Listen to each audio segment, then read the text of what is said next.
All right, so why should a homeowner choose a local contractor?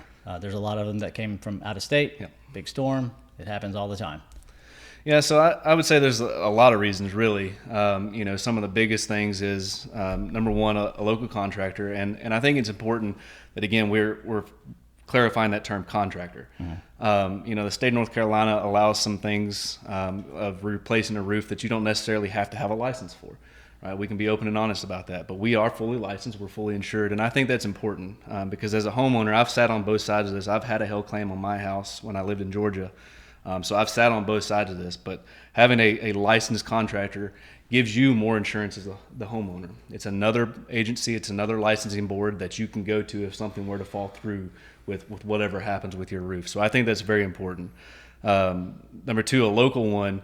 We're here. We're in your community. As Wiley likes to say, he lives right down the road from some of these people, literally, that we're helping. And so we have a standard that we want to uphold in the community we live in. And I think that's important. Somebody from out of town doesn't have that same standard. They're going to collect your business, they're going to collect their check, and then they're going to leave. And then that's the third thing is they're going to leave. We're going to be here to support you through the long haul of that roof. We're putting on a roof that's going to last you literally a lifetime. If you have any problems with it, you're going to call and you're going to get Randy on the phone. Yeah. In a seat right here on the phone, who's probably going to come out that day because that's the kind of guy that Randy is and take a look at it for you. Yeah. You're not going to get that with a contractor who's from out of town. Yeah. Again, they're going to collect your check and they're going to move on. So, the other thing I've seen, and you kind of hit on this earlier, is I've gotten on some roofs where they've called us in. They've had another contractor tell them they should file a claim. And then we get there, and we're just going to be real honest with you. If we don't see damage and don't think you have a legitimate claim, we're going to let you know that. Yeah. But these other homeowners, what they're doing is, their company's paying for them to be here for 1 or 2 weeks. So they're going to just throw as many claims out as they can. Yep. and try to get a percentage of those to stick. And we don't want that to happen to homeowners. Yeah. So I think that's another big thing that I would say. Yeah, I think the people that are knocking on your door, and the people that are driving around and cultivating the business, almost across the board, are not the people that are putting the roof on. Yeah. Mm-hmm. And so if they're from out of the area, That's true. where is the work coming from? Mm-hmm.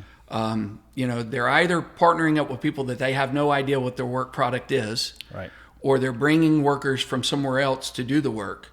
Where does that leave you when there is a problem? Because that worker has to come back, and for 10 shingles that are in a problem or a leak, getting a guy to come 3 or 4 hours might be a much more difficult proposition than to do a whole roof. I really just think that part of it is the most important that gets glossed over. But the other part of it, and I'm a big believer in this, one of our tenets here is that we want to be a great corporate citizen. We want to give back to our community, and we do that in our homes for veterans.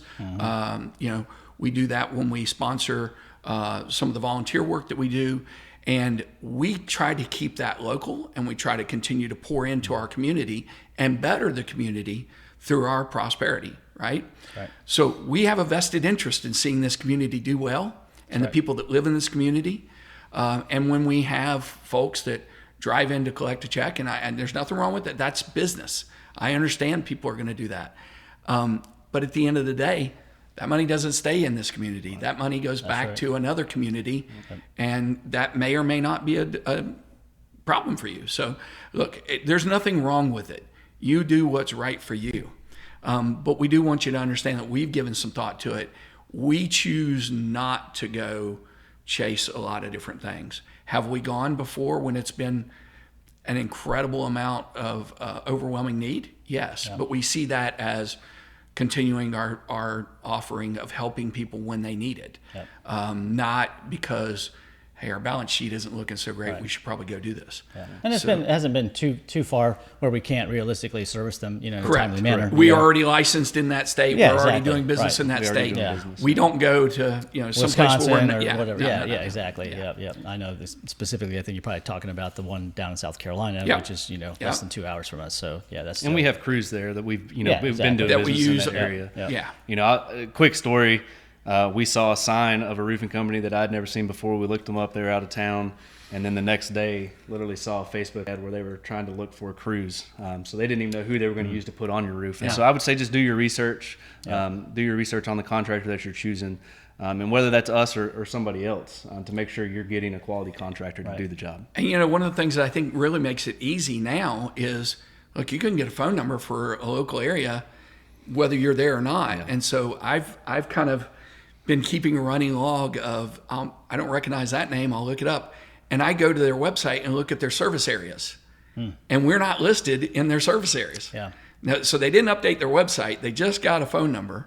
And I just feel like if you have to kind of shuffle things around to make it look a certain way, it's probably not a certain way. Yeah. So those are the things I think are best. We want to take care of the people that we're servicing. I mean, it is to serve. It's in the name. Yeah.